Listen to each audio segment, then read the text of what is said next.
여러분, 그리스도인은 갑자기 변하지 않습니다. 사람도 우리가 갑자기 변하지 않잖아요. 습관을 변화시키고 그것을 훈련하는 것이 필요합니다. 저는 개인적으로 어떤 특정한 계기로 굉장히 능력 있는 예배를 경험한 적이 꽤 있습니다. 그리고 그 특별한 예배, 우리 보통 부르심이 가득한 그 예배를 통해서 어떤 분들은 하나님을 대한 태도, 하나님을 더 사랑하고 하나님을 더 가까이 하기 위한 그 태도의 변화가 일어났다라는 것을 저는 확인한 적이 많이 있습니다. 어떤 의미에서 그 특별한 예배 속에서 경험하는 그 경험들은 굉장히 뭐라고 얘기할까요? 회심하는데 도움이 됩니다.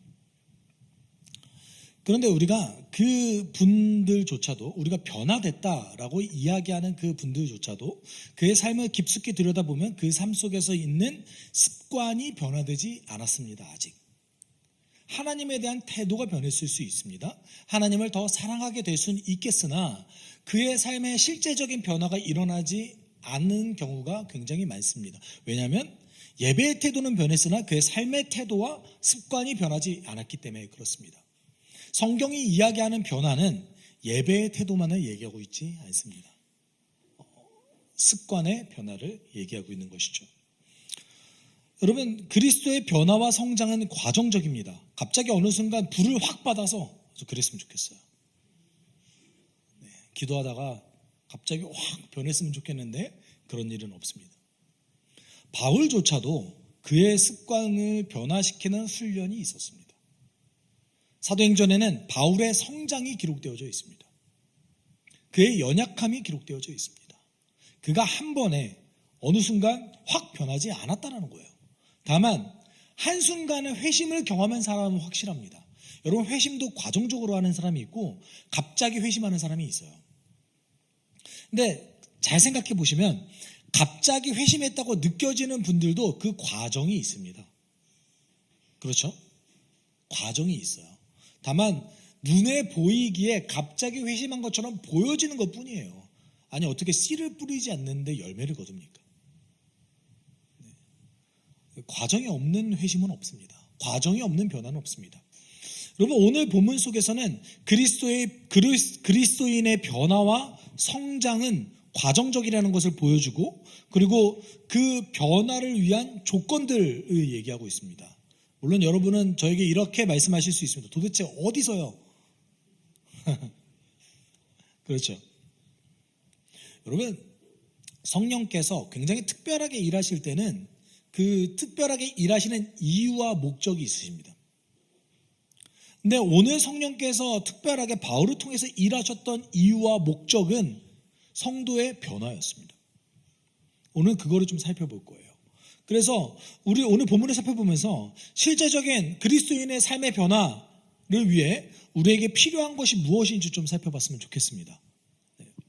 여러분, 바울은 안디옥 교회를 떠나서 세계 방방곳곳을 돌아다니면서, 특별히 지중해 연안을 계속 돌아다니면서 교회를 세웠습니다. 복음을 전했고 사람을 세웠고 그 사람이 서로 사랑하는 공동체를 형성하도록 도왔습니다. 정말 쉬지 않았어요. 그렇게 쉬지 않고 계속해서 돌아다녔어요. 긴 시간을 한 군데 머물러 있지 않았습니다. 그런데 그 바울의 전도 여정 가운데 가장 긴 시간 머물면서 복음을 전하고 사람을 세웠던 곳이 어디였냐라고 살펴보면 에베소였을 가능성이 매우 높습니다. 적어도 사도행전의 기록에 의하면 에베소에 가장 오래 머물러 있었습니다. 물론 다소와 안디옥 교회를 제외하고요. 그 과정 속에서 바울은 우리가 지난주 본문에서 함께 나눴듯이 두란노 학당이라는 곳에서 주의 말씀을 전했고, 그리고 유대인과 이방인과 상관없이 전부 다 주의 말씀을 계속해서 전하고 사람을 세웠습니다. 그리고 성령께서는 이런 바울을 통해서 특별한 어떤 일을 행하시기를 원하셨어요. 그래서 11절에 이렇게 얘기하고 있죠. 하나님께서 바울의 손을 빌어서 비상한 기적을 행하셨다. 여기서 얘기하는 비상한 기적이라는 것은 사도행전 전체에서도 유래를 찾아보기 힘들 정도의 어떤 일들이 반복해서 일어났다라는 것을 보여줍니다. 심지어는 제가 볼 때는 구약 성경 전체, 신구약 성경 전체를 들여다봐도 이런 일이 일어난 일이 많지 않았어요. 네. 여러분, 하나님께서 기적을 행하셨을 때, 아, 기적을 행하셨구나 라고 보통은 성경을 읽으시잖아요. 그렇죠? 네. 여러분은 그런 질문 안 해보십니까? 혹시 홍해 바다를 가르신 하나님, 왜 굳이 바다를 갈라서 지나가게 하십니까? 길이 있는데. 그렇잖아요. 여러분, 이집트가 섬이 아니에요. 그렇죠? 사람이 지나다닐 길이 있습니다. 그렇지 않습니까? 이집트가 섬이 아닌데 왜 바다를 건너게 하셨을까? 여러분, 성경을 잘 읽어보시면 출애굽기에는 기록되어져 있습니다. 블레셋 민족이 너무 강성하기에 이스라엘 백성들이 다시 이집트로 돌아가기를 원할까 하여 홍해 바다로 인도하셨다라고 출애굽기가 얘기하고 있습니다. 그러니까 하나님께서 어떤 특별한 기적을 행하실 때에 그 기적을 행하시는 목적이 뚜렷하십니다. 그러니까 오늘 사도 바울을 통해서 하나님께서 어떤 기적을 행하셨어요. 그리고 그것은 유래를 찾아보기 힘들 정도의 형태를 가지고 있었습니다. 이것은 하나님의 어떤 뚜렷한 목적과 목표가 있으셨다라는 것이죠. 여러분, 어떻게 기이하게 일하셨을까요? 12절에 얘기하고 있어요. 심지어 사람들이 바울이 몸에 지니고 있는 손수건이나 두르고 있는 앞치마를 그에게서 가져가다가 앉는 사람 위에 얹기만 해도 병이 물러가고 악한 귀신이 쫓겨나갔다. 이런 일이 신약성경 전체에서도 찾기가 드물죠. 여러분, 옷만 딱 만졌는데 병이 난 케이스가 예수님 사례에도 딱 한 번 있었어요. 12년 동안 혈류병을 앓았던 여인이 예수님께 나아갈 용기가 없어서 예수님 옷을 이렇게 만졌더니 어떻게 됐어요? 나았어요. 그런데 바울은 예수님이 아니잖아요. 여러분, 예수님은 좀 이해하시죠? 아, 예수님이니까. 그리고 여기 보시면은 바울이 앞치마를 두고 다녔을까? 여러분이 생각하는 그 앞치마 아니에요? 알았죠? 아, 바울은 셰프였구나. 네. 바울은 셰프였기 때문에 앞치마를 주로 두르고 다녔구나. 그게 아니라 어떤 당시에는 통짜로 옷을 입었기 때문에 허리띠나 뭐 비슷한 물건이었을 가능성이 높습니다. 손수건도 우리가 생각하지 땀 닦으려고 이렇게 들고 다닌 게 아니라 머리에 헝겊 같은 거를 두르고 다녔던 그런 손수건이었을 겁니다. 그거를 도대체 어떻게 사람들이 획득했을지는 모르겠으나 마치 아이돌 것을 빼앗듯이 이렇게 빼앗았는지 도둑질을 했는지 뭐 그거는 알 수 없지만 누군가가 실험을 했을 것 같아요. 이렇게 가져가서 병자에게 놨더니 병자가 낫대요. 이상한 일이죠. 여러분, 지금 우리가 주목해 봐야 될 것은 바울이 능력 있다가 아닙니다. 바울이 능력 있다가 아니에요. 여러분, 우리 12절 자세히 보셔야 됩니다. 누가 주인입니까? 하나님. 조금 더 구체적으로 얘기하면 성령이라고 보시는 게 좋을 것 같습니다. 그러니까 바울을 통해서 성령께서 일하신다. 누가 일하시는 거예요? 성령께서 일하시는 거예요. 우리가 성령의 일하심에 대한 오해가 굉장히 많습니다. 은사는 누구의 겁니까? 성령이 주신 거예요. 그렇죠? 특별히 성령이 허락하셔야지 그 능사가 발현됩니다. 여러분, 그 다니엘의 일화를 우리가 살펴볼 필요성이 있어요. 다니엘이 왕의 꿈을 2번 해석했어요. 근데 첫 번째 해석한 다음에 두 번째 벨사살의 꿈을 해석할 때에 금식하며 기도합니다. 꿈 해석할 수 있게 도와달라. 밤새 금식하며 기도해요. 그 말은 뭐예요? 능력이 누구에게 있다? 하나님께 있다. 능력이 나에게 있다라고 여기는 것은 여러분 그 거짓말에 가깝습니다. 물론 우리에게 타고나게 주어진 은사는 있어요. 그렇지만 적어도 우리가 성령으로부터 후천적으로 받은 은사 같은 경우는 그것이 주인이 나다라고 생각하면 안 되는 거예요. 오늘 성령께서는 바울을 통해서 매우 기이한 일을 행하셨습니다. 이 일을 보고 나서 사람들은 이 바울이 하는 행동을 따라 하려고 하고 뭔가 자신의 이득을 위해서 이용하려고 했어요. 그래서 13절에 이렇게 얘기하고 있습니다. 그런데 귀신 축출갈로 행세하면서 떠돌아다니는 몇몇 유대 사람조차도 바울이 전파하는 예수를 힘입어서 내가 너희에게 명령한다 하고 말하면서 악귀 들린 사람들에게 주 예수의 이름을 이용하여 귀신을 내쫓으려고 시도하였다라고 얘기하고 있습니다. 여러분, 우리가 성경을 좀 이럴 때는 여러분이 좀 이상한 부분이 나오는데 그럴 때는 어떻게 하셔야 돼요? 눈을 살짝 크게 뜨시고 졸린 눈을 졸린 것을 물리치신 다음에 자세히 보셔야 돼요. 여러분, 여기서 귀신 축출가였다라고 얘기합니까? 아니면 귀신 축출가로 행세했다고 얘기합니까? 행세했다. 귀신을 쫓아냈어요? 아니에요. 귀신을 쫓아내려고 행세했던 사람. 그러니까 이 사람들은 둘 중에 하나죠.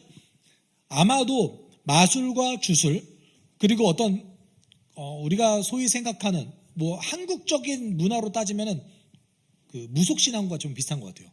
부적. 네. 여러분, 1세기에만 있는 게 아닙니다. 21세기 한국 사회도 있습니다. 심지어 대통령이 했어요. 네.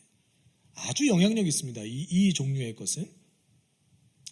그럼 잘 살펴보시면 이 사람들은 귀신 추출가로 행세했대요. 그래서 마술과 주술, 이 능력을 실제로 믿었을 가능성도 좀 있습니다. 1세기에 살아가는 사람들은. 그리고 우리도 실제로 이것을 믿는 사람들이 너무 많잖아요. 네. 제가 고등학교 동창 그 카톡방이 있습니다. 아직 제가 고등학교 졸업한 지 20년이 좀 넘었는데 아직 카톡방이 있습니다. 매일 한 친구가 오늘의 운세를 올립니다. 어느 날 안 올리면 다른 친구들이 야, 너 왜 안 올려줘? 이렇게 물어봅니다.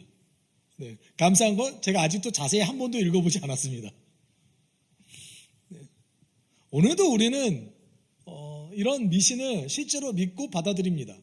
하나님을 믿지 않지만 그 말을 너무나 당연하게 잘 받아들이는 일을 우리는 보게 됩니다. 솔직히 우리가 손들라고 하진 않겠지만 여러분들도 어딘가에 가서 점을 보신 적이 있으시잖아요? 아니죠? 네. 저는 없습니다. 네. 지나가다 심심해서 타로 좀 한번 안 봤어요, 저. 있으시죠? 네. 그럴 수 있죠. 네. 다만 이 시대에 살아가는 사람들에게 미신, 마술, 주술 이것은 하나의 아주 거대한 산업이었습니다. 특별히 아르테미우스 신전, 여러분 그 고대 시절의 7대 불가사의라고 불렸던 건축물들이 있어요. 그런데 이 7대 불가사의 안에 뭐가 들어가냐면 에베소에 있는 아르테미우스 신전이 있습니다. 이 아르테미우스 신전이 있는 이곳은 여러분 그 그리스 로마 문명 전체에서 마법과 주술에 관련된 산업이 가장 발전한 곳이었어요. 우리로 따지면 무속신앙의 성지. 한국엔 어디죠? 뭐 계룡산 이런 데인가요? 네네. 그런 성지 또는 뭐 지리산? 제가 폄하하려고 산을 폄하하려고 하는 거 아닙니다. 그런 그런 곳이었던 것이죠. 네. 이곳에서 사람들이 어떻게 했어요? 예수의 이름으로 명령한다라고 얘기했습니다. 악귀를 쫓아내려고 했어요. 그러면 하려고 시도했다라고 얘기했지 능력이 일어났다라고 얘기하고 있지 않습니다. 능력이 일어났어요? 안 일어났어요? 안 일어났어요. 네. 여러분 잘 기억하셔야 됩니다. 성령의 능력은 성령을 인격적으로 대하지 않고 성령을 이용하려고 하는 자들에게 나타나지 않습니다. 물론 교회의 상황은 좀 다를 수도 있어요. 목회자가 조금 이용하려고 하더라도 하나님께서 성도를 불쌍히 여기셔서 능력이 나타날 수는 있으나 이런 종류의 일은 일어나지 않습니다. 실패했습니다. 그리고 그 뒤에 이제 14절부터 계속해서 누구의 이야기를 얘기합니까? 제사장의 아들들의 이야기를 얘기하고 있죠.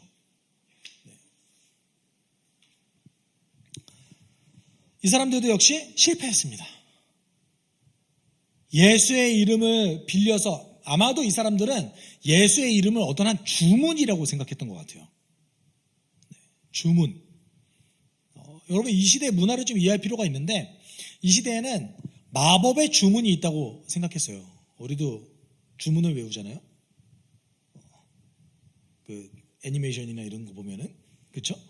네, 제가 아이들 데리고 에버랜드 가면은 가끔 주문을 외워야 될 때가 있어요. 따라하라고 막 이러면서 외치라고 하는데 제가 안 외치고 있더니 가을이가 저를 엄청 혼내면서 아빠 왜 안 해? 네. 그렇듯이 어떤 일정한 주문이 있고 그 주문이 능력을 발현한다라고 생각했던 시대였습니다. 그 마법책이 마법 서적이 그 주문에 관련된 것들이에요. 다 주문과 주술에 관련된 것들입니다. 그것을 예수의 이름이라고 생각했던 거죠. 예수의 이름이 주문이다 라고 생각했던 거죠. 했더니 됐어요? 안 됐어요? 안 됐어요. 오히려 악한 귀신이 뭐라고 얘기합니까? 예수와 바울은 알지만 내가 넌 잘 모르겠다 하고 그 사람을 공격했어요. 실패했습니다. 그랬던 사람들이 그 모습을 보고 우리가 알던 것과 좀 다르구나. 실제 능력은 나타나는데 자격 있는 사람들에게만 능력이 나타나는구나 라는 것을 알게 됐어요. 그리고 사람들이 예수의 이름을 찬양했대요. 그 다음에 우리가 주목해서 봐야 될 부분이 있습니다. 18절과 19절입니다. 같이 읽읍시다. 그리고 신도가 된 많은 사람이 와서 자기들이 한 일을 자백하고 공개하였다. 또 마술을 부리던 많은 사람이 그들의 책을 모아서 모든 사람 앞에서 불살랐다. 책값을 계산하여 보니 은돈 5만 립에 맘먹었다. 여러분 은돈 5만 립이 어느 정도 금액일까요? 일용직 노동자가 137년을 휴일 없이 일해야 되는 금액입니다. 꽤 오랜 시간 노동해야 되는 금액이죠. 이것이 이제 여러분 이게 누가 내놓은 마술책이에요? 신자들이라는 것에 주목하셔야 돼요. 신자들이 내놓은 마술책의 값이 은 5만 정도 되었다라는 것은 이 에베소라는 지역에서 이 마술과 주술, 미신이 가지고 있는 이 산업이 얼마나 거대했는지를 보여주고 있는 거예요. 당시에 책은 매우 비싼 귀중품이었습니다. 여러분 조선시대 때도 책은 귀했어요. 책은 매우 비싼 귀중품이었기 때문에 이것을 모든 사람 앞에서 불살랐다는 행위는 어떤 결단을 뜻하는 것이죠. 여러분 성령께서 에베소에서 특별히 이렇게 장기간 능력을 행하신 이유 여기에서 나타납니다. 이유가 뭐예요? 미신과 마술의 습관을 버리지 못하는 성도들을 돕기 위해서였어요. 습관을 버리지 못하는 자에게 예수를 믿는다고 얘기하지만 예수를 주인이라고 고백했지만 예수를 메시아라고 받아들였지만 그럼에도 불구하고 뭘 하지 못했어요? 내 우상을 버리지 못하는 그들을 위해서 성령께서 능력을 행하셨습니다. 그리고 그들은 그때서야 비로소 하나님께 나와 결단하고 자신의 습관을 바꾸기로 결심합니다. 여러분 이렇게 결단했다고 해서 반드시 변화됐다라는 보장은 없습니다. 그렇지만 그들이 자신의 것을 내어놓고 고백하고 나와서 결단했습니다. 여기서 보면 자기들이 한 일을 자백하고 공개하였다라는 것은 기독교 공동체, 교회 공동체는 이것을 금지했다는 것을 알 수 있어요. 금지했지만 습관을 버리지 못해서 몰래 했던 것이죠. 그들이 나와서 고백했습니다. 자백했습니다. 그리고 그들이 가지고 있던 마술 서적, 고가였겠죠. 그것을 불살랐습니다. 성령께서 이들의 습관을 변화시키기 위해서 일하셨습니다. 네. 그럼 여러분 이렇게 성령께서 매우 큰 능력을 행하셔서 그들의 습관을 변화시키기 위해서 도와주셨어요. 어떤 일이 나타났을까요? 그 다음에 여러분 성령의 능력은 상황에 따라서 다르게 나타납니다. 여러분 성령의 능력에 공통점은 없습니다. 왜냐하면 성령의 주체적인 판단이시기 때문에 그래요. 하나님이시잖아요. 하나님의 일하심의 공통점을 찾기는 매우 어렵습니다. 왜냐하면 한 사람 한 사람에게 맞춰주시기 때문에 그래요. 그런데 결과는 동일합니다. 이해하셨습니까? 그래서 우리가 성경을 해석할 때 착각하지 말아야 될 것, 오해하지 말아야 될 것, 피해야 될 것은 무엇이냐면, 여러분, 선지자, 사도들에게 일어났던 상황이 나에게 그대로 일어날 것이라고 기대하거나 또는 그대로 돼야 된다라고 적용하는 것, 이런 것은 조금 피하셔야 돼요. 예를 들어서 호세아 선지자가 말도 안 되는 아내를 드리라고 하나님으로부터 명령을 받았습니다. 그렇죠? 그럼 여러분도 결혼을 하실 때 대상이 돕는 배필이 전혀 될 수 없는데 하나님이 나에게 이렇게 호세아처럼 하라고 하셨어. 여러분은 호세아가 아니잖아요. 그렇죠? 여러분, 호세아처럼 하나님께서 명령하신 사람은 이스라엘 역사에서 한 명이었어요. 그렇죠? 모세도 그렇고 다윗도 그렇고 그렇습니다. 그래서 그 안에 일어난 결과를 보고 하나님의 뜻을 유추해 보는 것이죠. 하나님께서 우리에게 행하시는 능력은 다양하게 나타날 수 있으나 그 결과, 목적지, 꼴은 동일합니다. 그것이 20절에 등장하는데 20절 같이 읽어봅시다. 이렇게 하여 주님의 말씀이 능력 있게 퍼져나가고 점점 힘을 떨쳤다. 성령의 능력이 나타나는데 주의 말씀에 몰두하고 그것을 지키려고 노력하지 않는 것은 거짓이라고 봐야 됩니다. 여러분, 성령이 우리에게 일하셨다라고 우리가 감정적으로 느낄 때가 있습니다. 근데 그것은 반드시 어떻게 해보셔야 되면 분별하셔야 돼요. 하나님이 나에게 기도하다가 말씀하셨다라고 이야기할 수 있는 어떤 종류의 것들은 분별해 봐야 됩니다. 근데 저는 개인적으로 3가지 정도로 분별하는데, 첫 번째는 말씀에 빗대어 분별해야 됩니다. 그리고 우리가 가지고 있는 기본 상식에 빗대어 분별해야 됩니다. 마지막으로 공동체의 지도자들과 함께 분별해야 됩니다. 우리 잘 안 하죠? 내 개인적으로 얘기하면 그런갑다. 하나님 나에게 이렇게 말씀하셨는가 보다. 분별하셔야 돼요. 근데 그 결과가 어떻게 일어난다고요? 성령이 일하시면 반드시 주의 말씀에 몰두해서 그 말씀을 지키도록 돕는다. 여러분, 인류 역사에서 성령을 가장 강력하게 체험했던 사람들이 있습니다. 그것은 오순절에 성령이 강림하셨을 때였을 겁니다.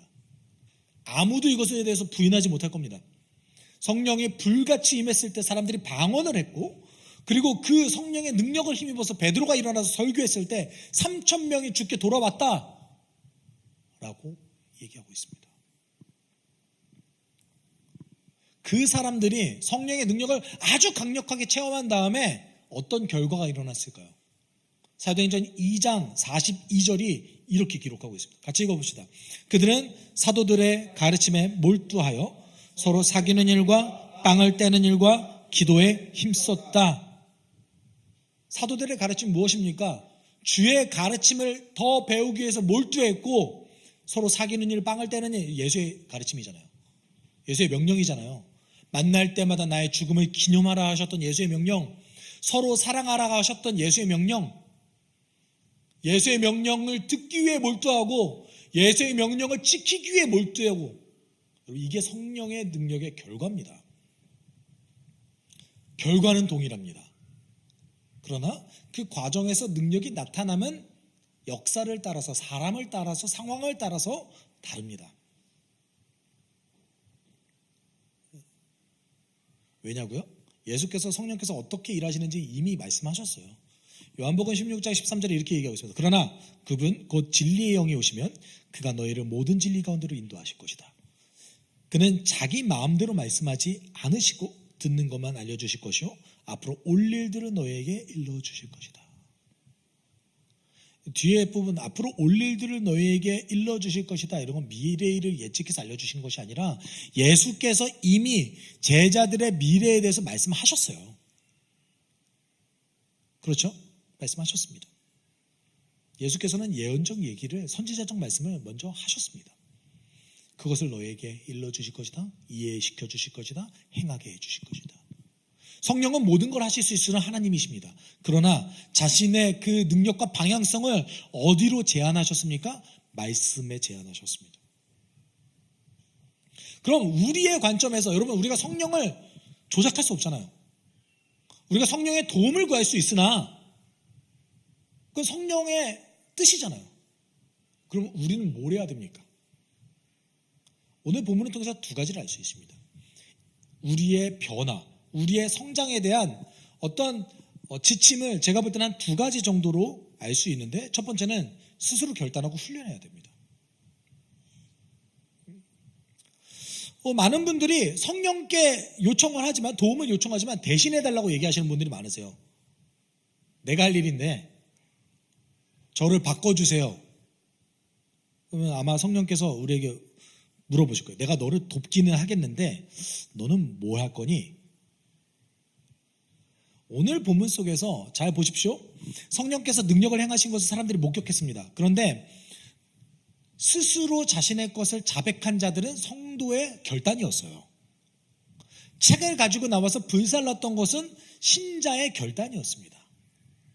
그러니까 성령은 도우세요. 그러나 우리가 어떤 일을 행하실 때 더 적극적으로 도우신다는 사실을 우리는 기억해야 됩니다.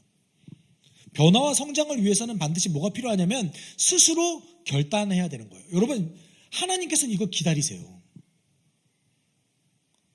아브라함을 살펴보십시오. 여러분, 아브라함이 주의 약속을 믿기까지 기다리셨어요.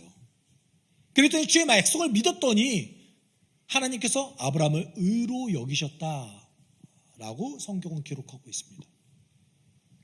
하나님, 우리 지금도 기다리고 계십니다. 그 능력이 많으신 그 하나님께서 우리에게 맞춰주시고 우리를 기다리십니다. 그래서 우리가 결단하고 훈련하길 기다리십니다. 바울도 이 과정을 거쳤습니다. 그래서 바울도 성도의 변화와 성장에 대해서 빌립보서 3장 12절에 이렇게 얘기했습니다. 나는 이것을 이미 얻은 것도 아니며 이미 목표점에 다다른 것도 아닙니다. 그리스도 예수께서 나를 사로잡으셨으므로 나는 그것을 붙들려고 쫓아가고 있습니다. 저는 지금도 결단하고 지금도 훈련하고 있습니다. 예수께서 얘기하셨던 그 표대를 향해서 지금도 달려가고 있습니다. 이미 이뤘다고 생각하고 있지 않습니다. 나는 아직 갈 길이 멉니다. 누가 얘기했어요? 사도 바울이 얘기했습니다.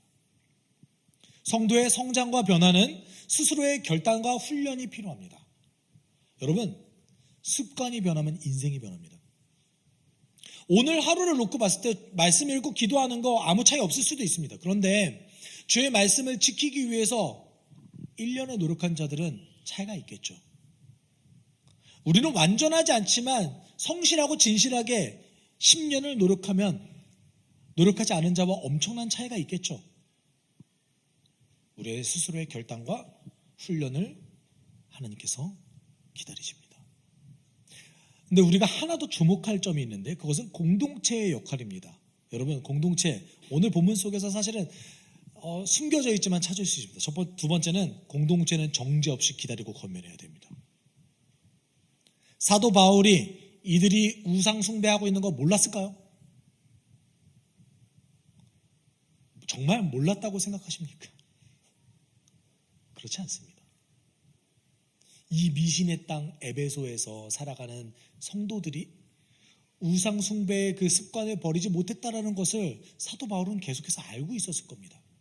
그럼에도 불구하고 공동체는 정죄하지 않고 기다렸고 그들과 함께 했습니다. 다만 권면하기를 어떻게 했어요? 멈추지 않았습니다. 권면하기를 멈추지 않았어요. 여러분, 말씀이 능력 있게 퍼져나갔다라는 말이 뭡니까? 주의 말씀이 계속해서 전파되고 있다, 권면하고 있다라는 말 아니겠습니까? 권면하되 정죄하지 않는 것이죠. 기다려주는 것이죠. 물론 누군가는 그 권면을 너무나 귀찮게 여기고 그래서 공동체를 떠나가는 사람도 있었을 수도 있습니다. 다만 기다려주는 거죠. 계속해서. 그게 누구의 역할입니까? 우리의 역할이요. 여러분, 치리하는 것도 기준이라는 것이 있습니다. 네. 그렇지만 이 공동체는 기다려줬던 것 같아요. 정죄하지 않았던 것 같습니다. 우리의 현대 교회에서 쉽게 찾아보기 어렵죠. 여러분, 조금만 마음에 안 들면은 지적하고 싶잖아요. 그리고 내가 지적해야 그 사람이 변한다고 생각하잖아요. 변하던가요? 우리가 지적하면 그 사람은 변하던가요? 고린도전서 13장 사랑에 대해서 얘기할 때 제일 처음 나온 것이 무엇입니까? 사랑은 오래 참고. 참을 만한 것이 없는데 뭐하러 참습니까? 마음에 안 드는 게 있다는 거죠. 아니에요? 공동체의 기본 원리는 기다림과 인내입니다. 겉면에 쉬지 않되 기다려주고 정죄하지 않는 것. 이게 우리의 역할이에요. 여러분, 그 현대 기독교 안에, 교회 안에 거짓말이 있습니다. 그것이 무엇이냐면 사람 변하지 않아. 사람 바꿔 쓰는 거 아니야. 여러분도 그렇게 생각하시죠? 맞습니다. 사람 쉽게 변하지 않습니다. 사람 정말 잘 변하지 않습니다. 목회자의 가장 큰 고통이라고 한다면 왜 사람이 이렇게 변하지 않는가? 이게 첫 번째고, 두 번째는 나는 왜 변하지 않는가? 이게 두 번째입니다. 나도 바울처럼 변하고 싶은데, 나도 저런 목회자가 되고 싶은데, 목회자의 가장 큰 고통이라고 저는 믿습니다. 그런데 사람 변합니다. 그런데 조건이 필요해요. 그것이 무엇입니까? 세 가지 조건이 필요합니다. 첫 번째, 진리가 있어야 됩니다. 주의 말씀이 명확하게 잘 성경대로 전달돼야 됩니다. 두 번째는 기다려주고 권면하는 공동체가 있어야 됩니다. 보고 따라가야 될 사람이 있어야 됩니다. 함께 해야 됩니다. 마지막으로 성령의 도우심이 필요합니다. 사람은 왜 변하지 않는가? 수십 년의 신앙생활에도 왜 변하지 않는가? 이 셋 중에 하나가 없었을 겁니다. 명확한 진리가 없던가? 공동체가 없던가? 성령이 도움을 구하지 않던가? 제가 느낀 거는 명확한 진리와 공동체가 있는 그 사람들에게는 성령이 자연스럽게 도와주시는 것 같아요. 그래서 우리에게 베드로가 말했잖아요. 성령이 하나님의 선물이다. 여러분, 변화에는 조건이 필요합니다. 진리가 필요하고 공동체가 필요합니다. 그리고 성령의 도우심이 필요합니다. 이것을 위해서 우리는 마땅히 스스로 결단하고 훈련해야 됩니다. 그리고 공동체는 기다려줘야 됩니다. 우리 안에 있는 사단의 속임수를 우리가 떨쳐버립시다. 사람 변하지 않는다? 아닙니다. 사람 어떻게 됩니까? 변합니다. 다만 뭐가 필요합니까? 조건이 필요해요. 여러분, 우리 함께 기도했으면 좋겠어요. 여러분, 예수를 따라서 그리스도의 주인 삼기를 원하십니까? 변화가 되기를 원하십니까? 여러분 안에 숨겨져 있는 우상을 들고 하나님께 나아가야 됩니다.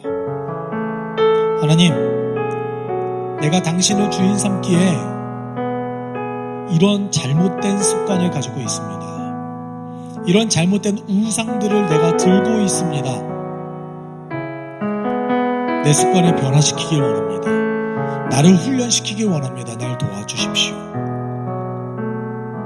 스스로의 결단이 필요합니다. 공동체는 마땅히 모든 상들을 위해서, 변화를 위해서 기도해줘야 됩니다. 이렇게 기도할 때 하나님, 내 안에 숨겨져 있는 당신보다 더 중요하게 여기는 우상들이 있으니 내가 당신께 들고 나아갑니다. 내 습관을 변화시켜 주십시오. 나를 훈련할 수 있게 나를 도와주십시오. 우리가 함께 이렇게 기도하도록 하겠습니다. 사랑이 많으신 하나님 아버지, 감사합니다. 우리 가운데 주님의 은혜가 있음을 믿습니다. 하나님 아버지, 날 도와주시는 당신의 능력을 통해서 내가 내 안에 숨겨진 우상들, 돈, 가족, 하나님 내 안에 있는 즐거움, 쾌락, 하나님 그것들을 하나님 당신께 나아가서 하나님 그 습관들, 잘못된 습관들을 제거하는 훈련을 결단하기를 원합니다. 하나님 도와주십시오. 성령님, 우리의 가운데 힘을 불어 넣어주십시오.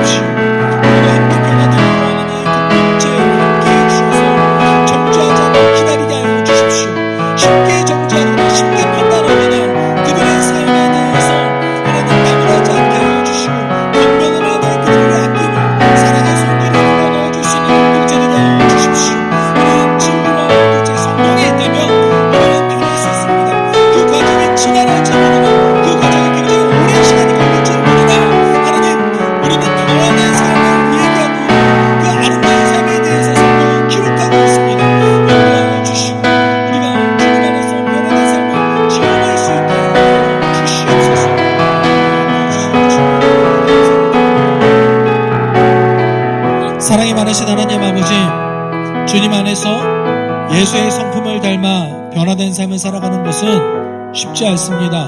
오랜 시간이 걸립니다.